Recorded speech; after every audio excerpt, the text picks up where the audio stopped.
রোজায় রাজধানীর বাজারে নিত্যপণ্যের দামে অস্থিরতা আছে। এরপর বেড়েছে মাছ ও মুরগির দামও। তবে স্বস্তির খবর, শুরুর দিকে শসা, বেগুন ও কাঁচা মরিচের দামে যে উত্তাপ ছিল তা কিছুটা কমে এসেছে। আরিফুল ইসলামের রিপোর্ট, জানাচ্ছেন Upama Roy. Lily ultrasoft serum gel, যা গভীর থেকে স্কিনে দেয় 3 গুণ সিরাম হাইড্রেশন। সিরাম জেল হাইড্রেশনে ব্রাইট থাকো সব সিজনে। বাজার ঘুরে দেখা যায় ব্রয়লার মুরগি বিক্রি হচ্ছে কেজি প্রতি 200 টাকায়, গরুর মাংস বিক্রি হচ্ছে প্রায় 750 থেকে 800 টাকায়, ছোলা বিক্রি হচ্ছে কেজি প্রতি 90 থেকে 95 টাকায়। গত সপ্তাহে ছিল 160 টাকা। দেশি গরু গোশ 750 টাকা, ভালো খাঁটি গরু গোশ, 1 নম্বর মাংস।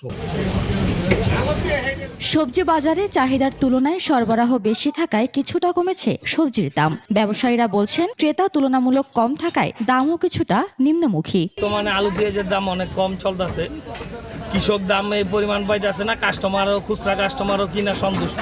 এটা কম আর উদ্দেশ্য হলো মালের উপরে আমদানি হচ্ছে কমতেছে। রমজানে চালের চাহিদা বরাবরই কম থাকে, তাই চালের দামে তেমন কোনো পরিবর্তন নেই। বর্তমানে বাজারে মাঝারি মানের চাল বিক্রি হচ্ছে কেজি প্রতি 58 থেকে 65 টাকায়। চাউল, আপনার তেল, এগুলোর দামও সেম দামে বাড়েনি, কোনো কিছু বাড়েনি।